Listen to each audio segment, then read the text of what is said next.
প্রিয় দেশবাসী, আমি জানি আগামী জাতীয় নির্বাচন কখন হবে সে বিষয়ে সিদ্ধান্ত জানার জন্য রাজনৈতিক দল ও জনগণের মধ্যে বিপুল আগ্রহ রয়েছে। আমি বারবার বলেছি, এই নির্বাচন ডিসেম্বর থেকে আগামী বছরের জুনের মধ্যে অনুষ্ঠিত হবে।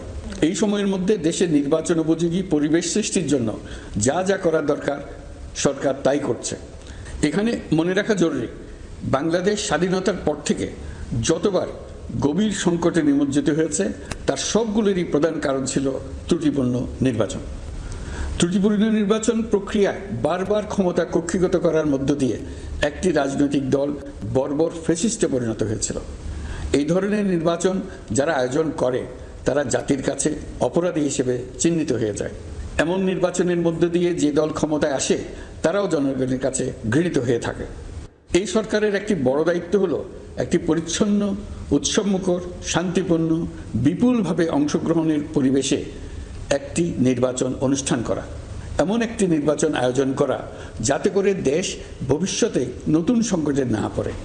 এই জন্য সবচেয়ে বেশি গুরুত্বপূর্ণ হলো প্রাতিষ্ঠানিক সংস্কার।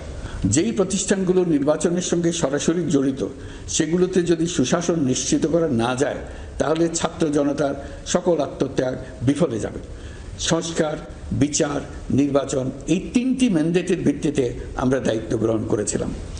সেই বিবেচনায় আগামী রোজার ঈদের মধ্যে সংস্কার ও বিচারের বিষয়ে আমরা একটি গ্রহণযোগ্য জায়গায় পৌঁছতে পারব বলে বিশ্বাস করি।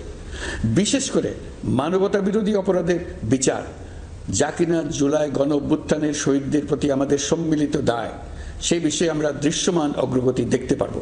এতে আমাদের উপর আপনাদের অর্পিত ম্যান্ডেট ন্যূনতম হলেও বাস্তবায়ন করে যেতে পারব। সেই বিবেচনায় ও ইতিহাসের সবচেয়ে অবাধ, সুষ্ঠু, প্রতিদ্বন্দ্বিতামূলক ও গ্রহণযোগ্য নির্বাচন আয়োজনের জন্য সকল পক্ষের সঙ্গে আমরা আলোচনা করেছি। পাশাপাশি বিচার, সংস্কার ও নির্বাচন সংক্রান্ত চলমান সংস্কার কার্যক্রম পর্যালোচনা করে আমি আজ দেশবাসীর কাছে ঘোষণা করছি যে আগামী জাতীয় নির্বাচন 2026 সালের এপ্রিলের প্রথমার্ধের যে কোনো একটি দিনে অনুষ্ঠিত হবে।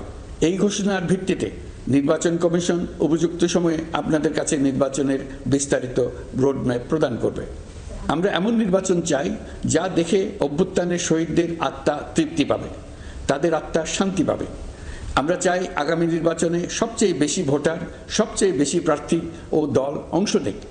এটা সবচেয়ে অবাধ, সুষ্ঠু ও নিরপেক্ষ নির্বাচন হিসেবে জাতির কাছে স্মরণীয় হয়ে থাকুক। 1.5 যুগ পরে দেশে সত্যিকারের একটি জনপ্রতিনিধিত্বশীল সংসদ গঠিত হবে। বিপুল তরুণ গোষ্ঠী এবার জীবনে প্রথম ভোট দেওয়ার সুযোগ পাবে। এসব লক্ষ্যে প্রয়োজনীয় সকল পদক্ষেপ নেওয়ার জন্য আমরা জাতির কাছে অঙ্গীকারবদ্ধ।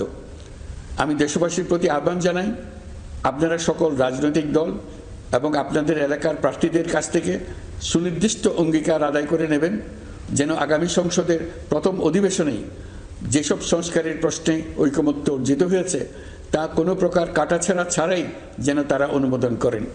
আপনারা ওয়াদা আদায় করে নেবেন যে তারা বাংলাদেশের স্বাধীনতা, সার্বভৌমত্ব, আঞ্চলিক অখণ্ডতা এবং জাতীয় মর্যাদার প্রশ্নে কখনো কোনো প্রকার আপোষ করবেন না এবং দেশের বাইরের কোনো শক্তির কাছে দেশের স্বার্থ বিকিয়ে দেবেন না।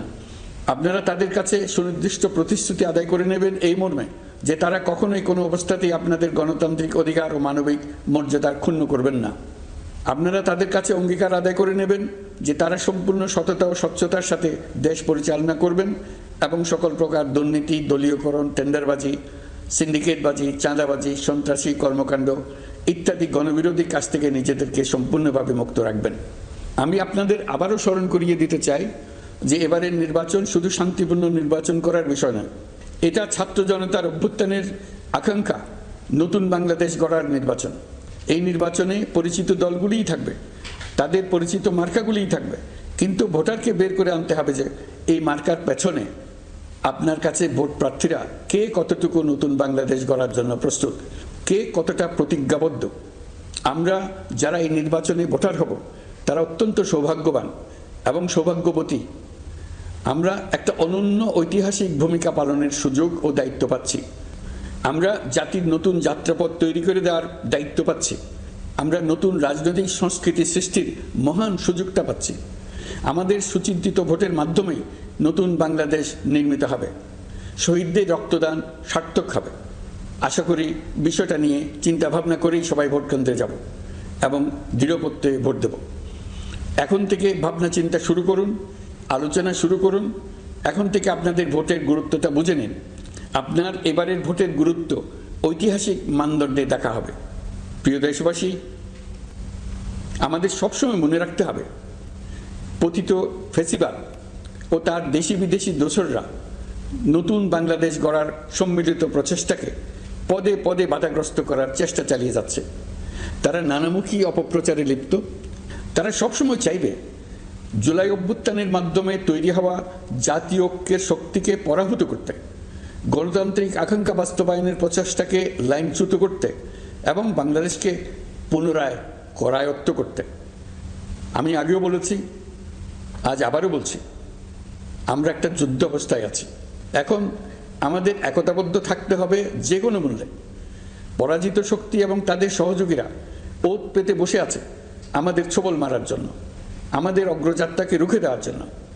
আমরা তাদের কিছুতেই এই সুযোগ দেব না।